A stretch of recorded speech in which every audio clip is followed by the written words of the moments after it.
Hello. Hello. Good morning दोस्तों, जय हिंद, नमस्कार।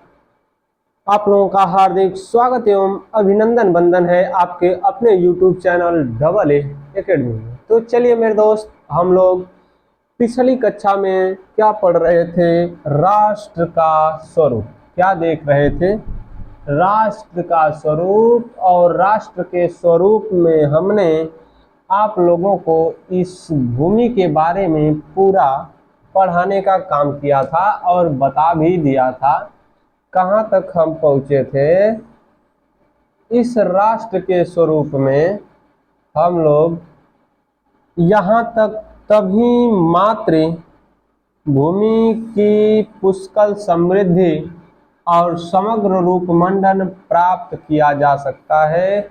एक शब्द में कहूँ तो हमने आप लोगों को पूरा भूमि के बारे में बता दिया था। तो आज हम लोग किधर चलते हैं? तो आज हम लोग जन की ओर चलते हैं। किधर चलते हैं? जन की ओर चलते हैं और इस जन के बारे में सीखने का काम करेंगे और जानेंगे कि किस प्रकार से बताया है। किसने? अग्रवाल जी ने क्या बताया? भूमि के बारे में पूरा सब कुछ हमने पिछली कक्षा में आपको दे दिया है। आज हम लोग जन के बारे में देख रहे हैं। जन मतलब होता है लोग। जन का तात्पर्य किससे लिया जाता है? लोग से लिया जाता है। जन का तात्पर्य किससे लिया जाता है? लोग से। या तो कह लीजिए किससे लिया जाता है? जनता से लिया जाता है। लोग से लिया जाता है या जनता से लिया जाता है। तो लोग या जनता के बारे में ये क्या बता रहे हैं, इसको देखिए। मातृभूमि पर निवास करने वाले मनुष्य राष्ट्र का दूसरा अंग है। हमने कल बताया था कि राष्ट्र के कितने अंग होते हैं। तो हमने आपको बताया कि राष्ट्र के 3 अंग होते हैं। कितने अंग होते हैं दोस्त? 3 अंग होते हैं। पहला वाला क्या मिला था? भूमि हमने बताया। दूसरा वाला आपको जन बताया। तीसरा वाला आपको क्या बताया गया? तो तीसरा वाला आपको इस जनता की या लोगों की संस्कृति बताई गई। 3 टॉपिक राष्ट्र के निर्माण में आवश्यक होते हैं। ध्यान दीजिएगा, हमने राष्ट्र के निर्माण का जो पहला तत्व है भूमि, उसको अच्छी तरह से देखने का काम किया, समझा और मैंने जहाँ तक हुआ समझाने का प्रयास किया। अब हम लोग अगले जो राष्ट्र का तत्व है, अगले तत्व की ओर प्रवेश करेंगे और वह है क्या? जन यानी लोग। किसी भी देश में भूमि रहकर क्या करेगी? जब वहाँ पर निवास करने वाले लोग ही नहीं रहेंगे तो उसका कोई अर्थ नहीं रहेगा। वह भूमि अर्थहीन हो जाएगी और उस भूमि पर मानव नहीं रहेंगे तो उस भूमि का साज श्रृंगार नहीं रह पाएगा और उस भूमि पर मानव की संस्कृति भी नहीं रह पाएगी दोस्तों। तो इस कारण वासुदेव शरण अग्रवाल ने अपने देश के निर्माण या राष्ट्र के निर्माण में अगला तत्व किसको बताया? लोगों को बताया। और लोगों को यहाँ पर उन्होंने अपनी पहली पंक्ति में लिखा कि लोग हैं क्या? मातृभूमि पर निवास करने वाले मनुष्य राष्ट्र का दूसरा अंग है। यानी लोगों को या जनता को वासुदेव शरण अग्रवाल ने राष्ट्र का दूसरा निमित्त बताया, दूसरा बताया कि ये तत्व हैं या दूसरे अंग हैं। आगे क्या कहा? पृथ्वी हो और मनुष्य न हो तो राष्ट्र की कल्पना असंभव है। इस बात को अभी हमने बताया। कह रहे हैं कि यदि भूमि हो, पृथ्वी हो और वहां पर मनुष्य ही न हो तो उस राष्ट्र यानी देश की क्या करना? कल्पना करना क्या हो जाता है? असंभव सा हो जाता है। उस भूमि पर देश की कल्पना नहीं की जा सकती है। आगे देखिए, कहते हैं कि पृथ्वी और जन दोनों के सम्मिलन से ही राष्ट्र का स्वरूप संपादित होता है यानी तैयार होता है। किसके किसके? पृथ्वी और जन यानी लोगों के किससे? सम्मिलन से क्या होता है? राष्ट्र का स्वरूप। राष्ट्र का स्वरूप यानी राष्ट्र कैसा होगा उसका संपादन किया जाता है, उसको बनाया जाता है, बताया जाता है। फिर कहते हैं कि जन के कारण ही पृथ्वी मातृभूमि की संज्ञा प्राप्त करती है, अर्थात लोगों के कारण ही, लोग नहीं रहेंगे तो पृथ्वी को मातृभूमि कोई नहीं कहेगा। अर्थात कह सकते हैं कि जो जनता होती है अपने को पृथ्वी का बेटा या पृथ्वी का लाल या पृथ्वी की संतान मानती है, और वह जनता पृथ्वी को अपना क्या मानती है? तो पृथ्वी को अपना माता मानती है। ठीक है, पृथ्वी को अपनी माता की संज्ञा दी जाती है, तो मातृभूमि की संज्ञा प्राप्त करती है। पृथ्वी माता है और जन सच्चे अर्थों में पृथ्वी के पुत्र हैं। पृथ्वी क्या है? माता है और लोग उसके क्या हैं? पुत्र हैं। ठीक है, उसी बात को लिखा, माता भूमि पुत्रो अहम पृथिव्या। भूमि भूमि माता है, पुत्रो माने पुत्र, अहम माने मैं या हम सब किसके? पृथ्वी के। पृथ्वी माता है और हम सब उसके क्या हैं? पुत्र हैं। अहम है तो मैं लगाऊंगा, अहम है तो क्या लगाएंगे? मैं लगाएंगे। संस्कृत का एक वचन है, तो देख लीजिए, भूमि माता है, मैं उसका क्या हूं? पुत्र हूं। लोग क्या कहते हैं? लोग, एक एक व्यक्ति अपने मन में विचार क्या सोचता है राष्ट्र के प्रति कि जो पृथ्वी है वह माता है और मैं उसका क्या हूँ? बेटा हूँ, संतान हूँ। तो आगे चलता हूँ दोस्त, आगे देखिएगा, हम लोग आगे चलते हैं। कहाँ तक पहुँचे? यहाँ तक जन में। आगे हम लोग देखते हैं जन में क्या लिखा गया। जन में अगली, आप लोग अपना अगला अध्याय खोल लीजिए, अगला पन्ना खोल लीजिएगा। देखिए इसमें बताया गया क्या, देखते हैं हम लोग। इसमें बताने का काम क्या किया गया, बहुत अच्छा काम किया गया है। बताए हैं कि जन के हृदय में इस सूत्र का अनुभव ही राष्ट्रीयता की कुंजी है। इसके पहले जो बात बताएं कि पृथ्वी माता है और हम या मैं उसका क्या हूँ? बेटा हूँ, उसी के बारे में कह रहे हैं कि जनता के हृदय में इसका भाव या अनुभव ही राष्ट्रीयता की कुंजी माने चाबी है। फिर कह रहे हैं कि इसी भावना से राष्ट्र निर्माण के अंकुर उत्पन्न होते हैं और ऐसी ही भावनाओं से राष्ट्र के निर्माण का अंकुरण तैयार होता है। राष्ट्र के निर्माण का क्या होता है?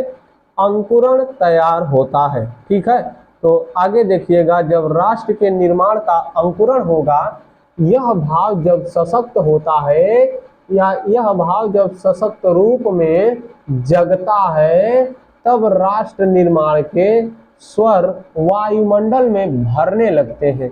यह भाव जब सशक्त रूप में जागता है, कौन सा भाव मेरे दोस्तों? कि मैं पृथ्वी का बेटा हूं और पृथ्वी हमारी क्या है? मां। यही भाव जब मनुष्य के अंदर सशक्त रूप में जाग जाता है, तब राष्ट्र के निर्माण के स्वर वायुमंडल में भरने लगते हैं। इस भाव के द्वारा ही मनुष्य पृथ्वी के साथ अपने सच्चे संबंधों को प्राप्त करता है। यानी यह भाव जब व्यक्ति के अंदर आ जाता है, तो पृथ्वी के साथ जो माता का संबंध है वह सच्चे संबंध में कोई व्यक्ति प्राप्त करता है। जहाँ यह भाव नहीं है वहाँ जन और भूमि का संबंध अचेतन और जड़ बना रहता है। मतलब माता और पुत्र का भाव जिस राष्ट्र में नहीं है, वहाँ पर मातृभूमि का भाव और राष्ट्र के निर्माण की भावना जड़ और अचेतन बनी रहती है। ठीक है, जड़ और क्या बनी रहती है? अचेतन बनी रहती है। जिस समय भी जन का हृदय भूमि के साथ माता और पुत्र के संबंध को पहचानता है, मतलब जिस समय किसका भाव? जिस समय भी जन का हृदय भूमि के साथ माता और पुत्र के संबंध को पहचानता है, उसी क्षण आनंद और श्रद्धा से भरा हुआ प्रणाम भाव मातृभूमि के लिए इस प्रकार प्रकट होता है। करें कि अगर यह भाव हम बेटा हैं या हम उसके पुत्र हैं और पृथ्वी हमारी माता है, यदि ऐसा भाव जब उठ जाता है व्यक्ति के मन में, तो वह पृथ्वी को कैसे प्रणाम करता है उस बात को बताते हैं। नमो मात्रे पृथ्व्ये, नमो मात्रे पृथ्व्ये। कहते हैं कि माता पृथ्वी को प्रणाम है, माता पृथ्वी को प्रणाम है। ऐसा भाव व्यक्ति अपने अंदर भर लेता है। कब? जब अपने आप को पृथ्वी का बेटा और पृथ्वी को अपनी माता स्वीकार करता है तब। अब अगली पंक्ति में क्या कहते हैं उसको देखिए। कहते हैं कि यह प्रणाम भाव ही भूमि और जन का दृढ़ बंधन। कहते हैं कि यह जो हमने या लोगों के द्वारा प्रणाम किया जाता है, यह उस लोगों के द्वारा और भूमि के द्वारा आपस में बांधने का, जकड़ने का एक बंधन है। इससे जो डोरियां होती हैं, जो राष्ट्रीयता की भावना होती है, वह मजबूत होती है और राष्ट्रीयता की भावना को किसी रस्सी के द्वारा, किसी प्रेम के भाव को किसी रस्सी के द्वारा नहीं बांधा जा सकता है। मेरे दोस्तों, किसके द्वारा बांधा जाता है? तो इन सब के भाव को किसके द्वारा बांधा जाता है? तो इसे भाव को प्रेम के द्वारा बांधा जाता है, भाव के द्वारा बांधा जाता है, एक छोटे से प्रणाम भाव के बंधन के द्वारा बांधा जाता है। इसी के पक्ष में मैं दो लाइन कहता हूँ कि जैसे एक कवि हैं द्विवेदी साहब, हमको लग रहा है कि लिखे हैं क्या कि भरा नहीं जो भावों से बहती जिसमें रसदार नहीं, भरा नहीं जो भावों से जिसमें बहती रसदार नहीं, वह हृदय नहीं वह पत्थर है, हृदय नहीं वह पत्थर है जिसमें स्वदेश का प्यार नहीं। जो अपने देश के प्रति प्रेम नहीं करता है, उसका हृदय कैसा हृदय है? उसका हृदय पत्थर है। जो भावों से नहीं भरा है, जिसके अंदर भाव के रस की धारा नहीं बहती है, उसका हृदय नहीं है, पत्थर है। इसको लिखने वाले कवि को मैं धन्यवाद देता हूँ, कोटि कोटि प्रणाम करता हूँ कि हिंदी साहित्य में ऐसे कवि हुए कि मैं उनको पढ़ पाता हूँ और आप लोगों को कुछ बता पाता हूँ। नहीं हो पाते तो हम लोग नहीं पढ़ते। जैसे तुलसी, सूर, कबीर, मीरा, रामधारी सिंह दिनकर, जयशंकर प्रसाद, पीड़ा की गायिका महादेवी वर्मा, मन्नू भंडारी, जैनेंद्र कुमार, मोहन, राकेश, पैरों में बंद पंख बांधकर उड़ते चलो लिखने वाले राम वृक्ष बेनीपुरी, गेहूं बनाम गुलाब के रचनाकार राम वृक्ष बेनीपुरी, राहुल सांकृत्यायन जैसे हम लोग नहीं सीख पाते। क्यों नहीं सीख पाते? क्योंकि हमारे पास साहित्य नहीं रहता। और साहित्य आप लोग जब पढ़ते हैं तो साहित्य से होता क्या है कि आपके मन में भाव उत्पन्न होता है। वह जैसा भाव हो, प्रेम का भाव हो या क्रोध का भाव हो या घृणा का भाव हो। जैसे रामधारी सिंह दिनकर लिखे, ईर्ष्या तू न गई मेरे मन से। उसी के समकक्ष लिखे निंदा रस हरिशंकर परसाई। आगे मिलेंगे पढ़ने के लिए। तो ऐसे ऐसे साहित्य को हम लोग नहीं पढ़ पाते। यदि हमारे पास ये कवि नहीं होते, लोग नहीं होते, नहीं पढ़ पाते। कौन बनाता बालकों की कविताएं कि जिसने सूरज चांद बनाया, जिसने तारों को चमकाया, जिसने फूलों को महकाया, जिसने सारा गगन बनाया, जिसने सारा जगत बनाया, आओ उस ईश्वर के हम गुण गाएं। ऐसी कविताओं को लिखने वाले कवि को मैं सलाम करता हूं। छोटे छोटे बच्चों के लिए कविता लिख कर गए कि चिड़िया रानी आओ बैठो सुनो कहानी, मेरे आंगन में आ जाओ, बिखरे दाने चुन चुन खाओ, प्यास लगी तो पी लो पानी, सखी सहेली तुम बन जाओ, साथ रहो तो गीत सुनाओ, मुझको उड़ाना भी सिखलाओ। ऐसी कविताओं को लिखने वाले कवि को मैं सलाम करता हूँ, नमन करता हूँ। और यहाँ तक ये जो माता और पृथ्वी को माता और अपने आप को पुत्र बताने का भाव है, ऐसे कवि अग्रवाल जी को मैं सलाम करता हूँ, नमन करता हूँ मेरे दोस्त। नहीं रहते, नहीं लिखते, नहीं पढ़ाता मैं, नहीं आप लोग पढ़ पाते, नहीं सीख पाते। हमने देखा का कि नमो मात्रे पृथिव्ये, नमो मात्रे पृथिव्ये, माता पृथ्वी को प्रणाम है, माता पृथ्वी को प्रणाम है।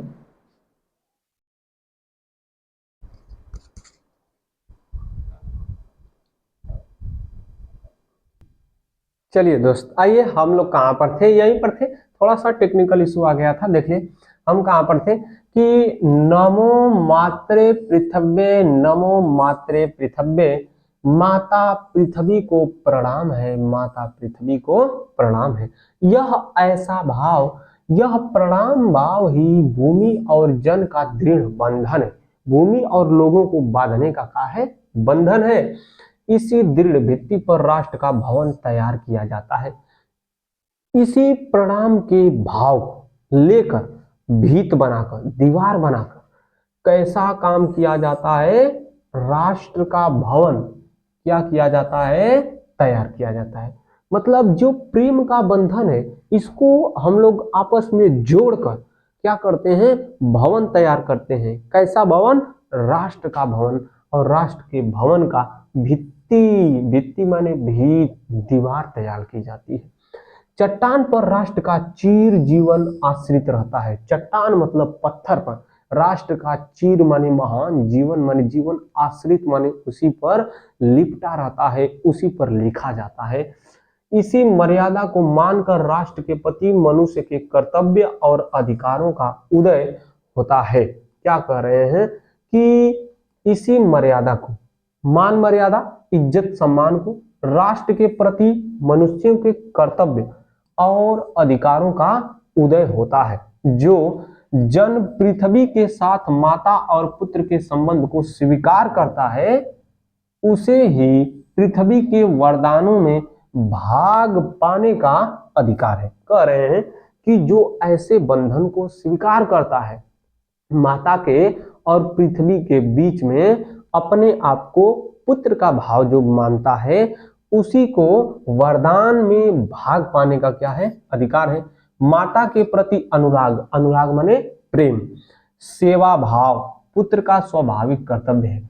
माता के प्रति प्रेम और माता का सेवा भाव पुत्र का क्या है, स्वाभाविक कर्तव्य है। पुत्र का कैसा कर्तव्य है, स्वाभाविक कर्तव्य है। वह एक निष्कारण धर्म है, बिना कारण का वह क्या है, एक प्रकार का धर्म है। स्वार्थ के लिए पुत्र का माता के प्रति प्रेम पुत्र के अधः पतन को सूचित करता है। अर्थात किसी स्वार्थ के लिए आप अपनी माता का सेवा करते हैं तो आप नीचे की ओर क्या हो जाएंगे, गिर जाएंगे, या अधः पतन का, नीचे गिरने का क्या बनेगा, कारण बनेगा। जो ऐसा सूचित करता है। जो जन मातृभूमि के साथ अपना संबंध जोड़ना चाहता है, उसे अपने कर्तव्यों के प्रति पहले ध्यान देना चाहिए। मतलब जो व्यक्ति अपने संबंधों को मातृभूमि के साथ जोड़ना चाहता है, उसे अपने संबंधों को क्या करना चाहिए, ध्यान देना चाहिए। अगला वाला क्या है, माता अपने सब पुत्रों को समान भाव से चाहती है। जो माता है अपने सभी पुत्रों को क्या करती है, समान भाव से चाहती है। इसी प्रकार पृथ्वी पर बसने वाले जन यानी लोग क्या हैं, बराबर हैं। इसी प्रकार पृथ्वी पर बसने वाले सभी लोग क्या हैं, बराबर हैं।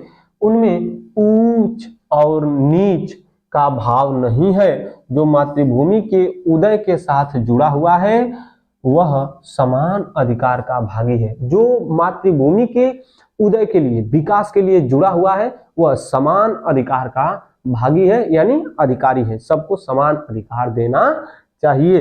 पृथ्वी पर निवास करने वाले जनों का विस्तार अनंत है। नगर और जनपद, पूर्व और गांव, जंगल और पर्वत नाना प्रकार के जनों से भरे हुए हैं। मतलब ये बता रहे हैं कि मनुष्य या लोग कहाँ कहाँ पाए जाते हैं, तो प्रत्येक स्थानों पर पाए जाते हैं। अब आगे हम लोग चलते हैं कहाँ पर, तो उन्होंने बताया कि जो लोगों का विस्तार है, नगर और जनपद, पुर और गांव, जंगल और पर्वत, नाना प्रकार के जनों से भरे हुए हैं। ये जन अनेक प्रकार की भाषाएं बोलने और अनेक धर्मों के मानने वाले हैं। ये जो लोग हैं अलग अलग स्थानों पर ये अलग अलग धर्म को मानने वाले हैं। ऐसा नहीं है कि सभी लोगों का धर्म एक है, लेकिन और इसमें बताने का जो बात बताने वाली है अच्छी, कि सभी लोग अलग अलग धर्म मानते हैं, लेकिन अपनी माता के प्रति अपना एक धर्म, कैसा, मातृ सेवा, मातृ कर्तव्य, मातृ प्रेम, माता के प्रति प्रेम, माता की सेवा का भाव रखते हैं। आगे देखिए, फिर भी ये मातृभूमि के पुत्र हैं। ये कह रहे हैं कि अलग अलग स्थान पर हैं, अलग अलग भाषा बोलते हैं, अलग अलग धर्म के मानने वाले हैं, फिर भी ये मातृभूमि के यानी माता भूमि के क्या हैं, पुत्र हैं। क्या है दोस्तों, पुत्र हैं। देखिए, और इस कारण उनका सौहार्द भाव अखंड है। इस कारण उनका सौहार्द भाव कैसा है, अखंड है। सभ्यता और रहन सहन की दृष्टि से जन एक दूसरे से आगे पीछे हो सकते हैं। सभ्यता और रहन सहन की दृष्टि से, देख रेख में लोग एक दूसरे से आगे पीछे हो सकते हैं, किंतु इस कारण से मातृभूमि के साथ उनका जो संबंध है उसमें कोई भेदभाव उत्पन्न नहीं हो सकता है। लेकिन इसके कारण जो माता के प्रति प्रेम है उसमें कोई भेदभाव नहीं उत्पन्न हो सकता है।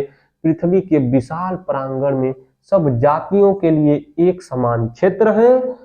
समन्वय के मार्ग से भरपूर प्रगति और उन्नति करने का सबको एक जैसा अधिकार है। मतलब कह रहे हैं कि सबको उन्नति करने का अधिकार है, सबको समन्वय का अधिकार है। जो चाहे प्रगति करे, उन्नति करे, माता किसी को रोकती नहीं है। अब हमको बताइए कि किसी माता के अगर 4 पुत्र हैं तो क्या माता चारों पुत्रों को कहेगी कि मेरा पहला पुत्र, दूसरा, तीसरा और चौथा, कि मेरा पहला और चौथा विकास करें, दूसरा और तीसरा विकास न करें, प्रगति न करें? ऐसा कोई माता चाहती है? नहीं चाहती है। तो मातृभूमि भी नहीं चाहती है। एक जैसा अधिकार है।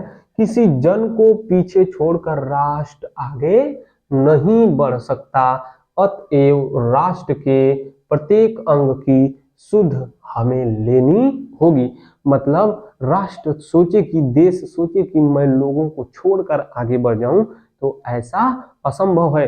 कह रहे हैं कि राष्ट्र को आगे बढ़ने के लिए लोगों की आवश्यकता है। लोगों को छोड़कर राष्ट्र आगे नहीं बढ़ सकता है। आगे देखिए, राष्ट्र के शरीर के एक भाग में यदि अंधकार और निर्बलता का निवास है तो समग्र राष्ट्र का स्वास्थ्य उतने अंश में असमर्थ रहेगा। मतलब कि हमारे शरीर के यदि एक हिस्से में कुछ दिक्कत आ जाए तो हमारा दूसरा हिस्सा भी उससे प्रभावित हो जाता है। उसी कारण या उसी तरह से बता रहे हैं कि यदि राष्ट्र के किसी एक भाग में अंधकार और निर्बलता हो तो पूरा राष्ट्र का स्वास्थ्य उतने अंश में असमर्थ हो जाता है। इस प्रकार समग्र राष्ट्र को जागरण और प्रगति की एक जैसी उदार भावना से संचालित होना चाहिए। यानी पूरे देश को एक ही भावना के साथ क्या करना चाहिए, संचालित करना चाहिए। तो आगे देखते हैं इन्होंने क्या बताया। आगे लिखते हैं, जन का प्रवाह अनंत होता है। जनता माने लोग, लोगों का प्रवाह अनंत है। कह रहे हैं सहस्र वर्षों से भूमि के साथ राष्ट्रीय जन ने तादात्म्य प्राप्त किया है। हजारों वर्षों से लोगों ने भूमि के साथ अपने आप को लगा कर जिया है, प्रेम करके जिया है, तदात्म आत्मा से संतुष्ट होकर भाव को प्राप्त करके जीते हैं। जब तक सूर्य की रश्मियां माने किरणें, जब तक सूर्य की रश्मियां नित्य प्रातः काल भुवन को अमृत से भर देती हैं, तब तक राष्ट्रीयता जन का जीवन भी अमर है। इतिहास के अनेक उतार चढ़ाव पार करने के बाद भी राष्ट्र निवासी जन नई उठती लहरों से आगे बढ़ने के लिए अजर अमर है। कह रहे हैं कि जिस प्रकार से जब तक सूर्य की किरणें नित्य माने रोज, प्रातः काल माने सुबह में, भुवन माने घर को अमृत से यानी प्रकाश से भर देती हैं, तब तक राष्ट्रीय जन का जीवन भी अमर है। जब तक सूर्य है तब तक राष्ट्रीय लोगों का जीवन अमर है। इतिहास के अनेक उतार चढ़ाव पार करने के बाद भी राष्ट्र निवासी जन नई उठती लहरों से आगे बढ़ने के लिए अजर अमर है। कह रहे हैं कि राष्ट्र में बसने वाले लोग आगे बढ़ने के लिए नित्य हमेशा तैयार रहते हैं, तत्पर रहते हैं। आगे लिखते हैं, जन का संततवाही जीवन नदी के प्रवाह की तरह है, जिसमें कर्म और श्रम के द्वारा उत्थान के अनेक घाटों का निर्माण करना होता है। कह रहे हैं कि जो जीवन है किसका, लोगों का, जन का, वह नदी की भांति है। यानी नदी चलते चलते अपने जल के द्वारा कटाव छटाव करके कहीं ऊंचा, कहीं नीचा, कहीं गर्त जैसे भागों का निर्माण कर देती है। उसी प्रकार से मानव अपने बल से, अपने श्रम से, अपनी मेहनत से और अपने कर्म से अनेक प्रकार के उत्थान यानी अनेक घाटों का निर्माण करना रहता है। यानी जब तक मानव जीवन है तब तक आपको हमेशा चलते रहना है, प्रयास करते रहना है, रुकना नहीं है। इन्होंने इस पंक्ति में जन को यही संदेश दिया है, लोगों को यही बताया है कि नदी की भांति राष्ट्र निर्माण की प्रक्रिया में चलना चाहिए। तो हम लोग देखें पिछली कक्षा में क्या, तो पिछली कक्षा में हमने देखा था भूमि, इस कक्षा में हमने देखा जन। यानी आज हम लोग इसका दो भाग पढ़ लिए, भूमि को पढ़ लिए और जन को पढ़ लिए। अब हम लोग अगला कदम संस्कृति की ओर बढ़ाएंगे। तो आज के लिए बस इतना ही, जाने की आज्ञा दीजिए। मिलते हैं अगले दिन अगली कक्षा में। जय हिंद दोस्तों, नमस्कार।